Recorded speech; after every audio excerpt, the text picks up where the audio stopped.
Hi.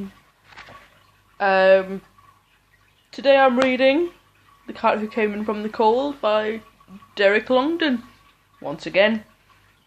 Head nodding. Yep. A lot of head nodding. Chapter 7.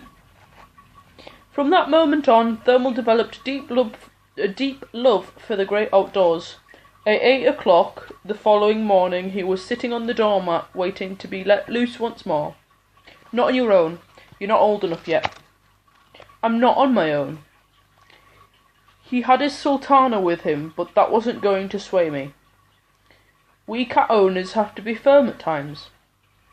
You can sit there all day if you like, but it won't make any difference. As it happens, he didn't sit there all day. The postman almost killed him. He shoved a couple of bills and a selection of catalogues from Hartington House, Scottcade and Kaleidoscope through the letterbox. Those puny items merely bruised... Why can't I talk today? Those puny items merely bruised Thermal's ego. It was the yellow pages that did the real damage.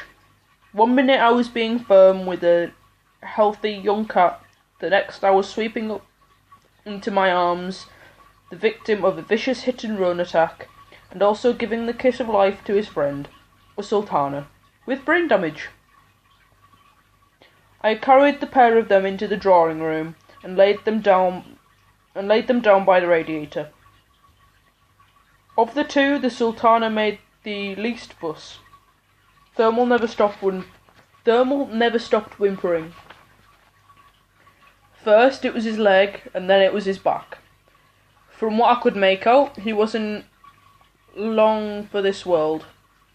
He wasn't long for this world. He was sure of that. He wanted me to have his litter tray when he was gone. He knew I would treasure it, and it was mine on the understanding that I would look after his unmarried sister in Bree House. Aileen was to have custody of the sultana for as long as it lived at home. RADA would have snapped him up after a performance like that. I left him to it and went to help Aileen work on her way through the catalogues. She sucked delicately on a small round mint. What's that? I read the small print. It's a vacuum cleaner organiser. What's it say about it? It costs £6.99 and it's a plastic thing you stick on the wall to hold all your vacuum cleaner attachments. We've got that, haven't we? Yes, ours is called a cup hook. The selection was astonishing. There was the handbag that grows on you. That would frighten the life out of me. And a set of cast iron kitchen scales. The scales that weighed in Mrs. Beaton's time will weigh as accurately today. And take as much lugging about. What else is there? How about the handy, hungry fluff remover for well-groomed sweaters? What is it? It's an electric shaver. That's what it was. It was an electric shaver, even. That's what it was. It's come to something when we go around shaving our sweaters. The weirdest item of all was the ceiling display clock. It was advertised as the cleverest clock in the business. You can tell the time, even in the dark. I could do that already. My bedside clock has a luminous display.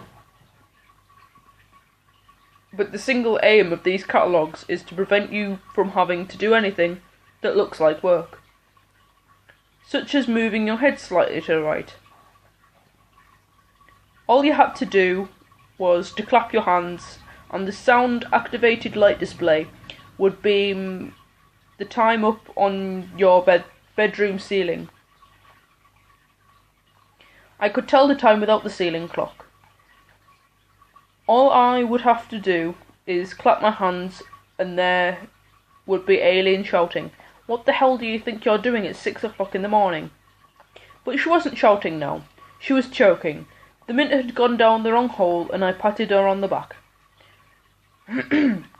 A small white flash arrived from the study doorway. "What?" "I'm here." Aileen collapsed across her desk, arms flailing, lungs screaming. I thumped again and a sticky white mint flew straight out and into her in tray. "Don't cry." "I'm here, tell her." He raced over and began to massage her ankles. She wiped her eyes and then picked him up. "I'm all right now." He was worried, wasn't he? He thinks it's his name. He thinks what is his name? He waved my away in disdain. "Do you mind? I'm talking to this lady." He told her all about his leg and all about his back, and then having got it out of his system, went and sat on the windowsill. I explained to Aileen all about Patrick and the coughing.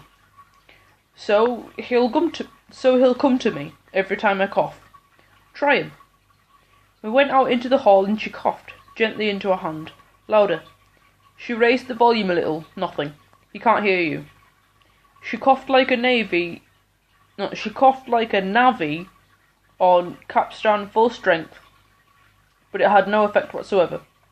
We waited for a minute or two and then poked our heads around the study door. He was squatting on the large plant pot in the corner, his eyes bulging, his nerve ends straining, his back bent almost double like a bow. "I'll be with you in a moment." We checked every plant pot in the house last night, some 30 in total, and he had been very thorough.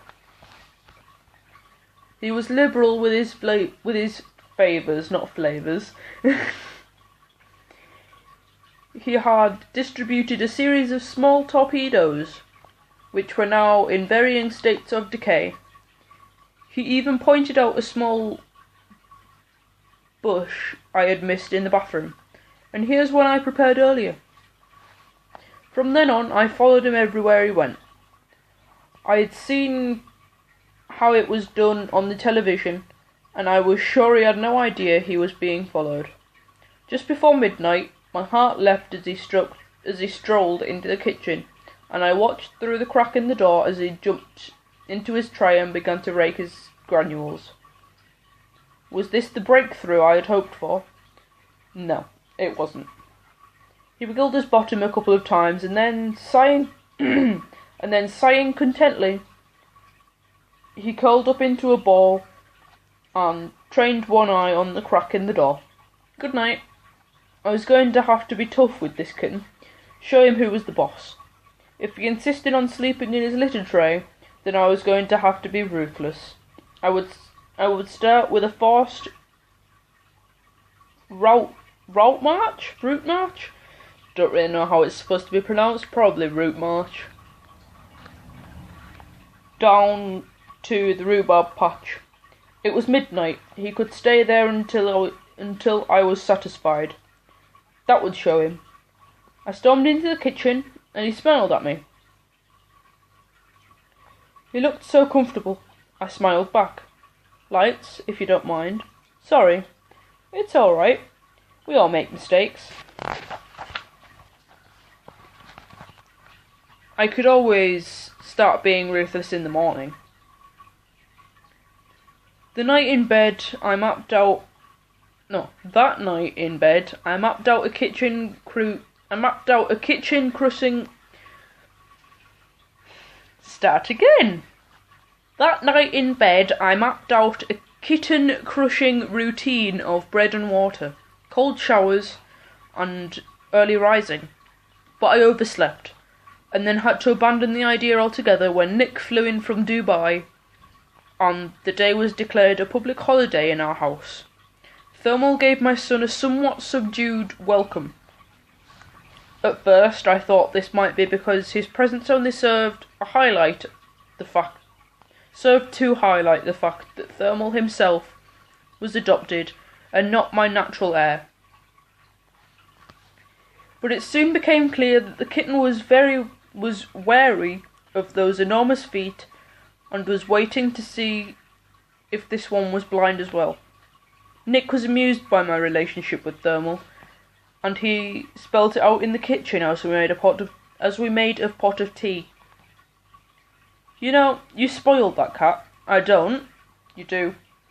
Nothing could have been further from the truth, and I would have argued with him there and then, but Thermal was about to jump off the kitchen table, and it can hurt your paws, can't it, jumping off the kitchen table?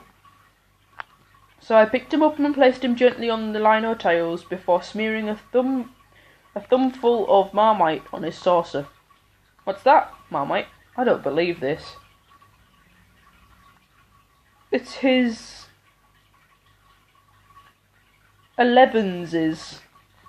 Now, if you'll excuse me, Thermal and I were developing a routine. The Marmite meant he had plenty of iron, and it didn't lie heavy on his stomach as we went through our punishing schedule for the day. I washed the pots as he pushed his saucer across the kitchen floor, and then we went across to the office. He waited outside as I rolled a sheet of paper into a tube and then pushed it under the door. Thermal on the other side saw it coming and went berserk. I wiggled it about and he chewed it a bit, and he chewed it and bit it and thumped it until it was dead, and then we went off together to bank up the fire. Nick had never seen me with a pet before, and I tried to explain the relationship between a man and his cat. It isn't just a matter of letting it out at night and then chucking half a tin of whiskers in a bowl, then it comes back. I could see that. We're on the same wavelength, like the sheepdog and the shepherd on One Man and His Dog. We are one man and his cat. In other words, he's got you where he wants you. Something like that. Thermal sat on the hearth and watched as I poked the fire.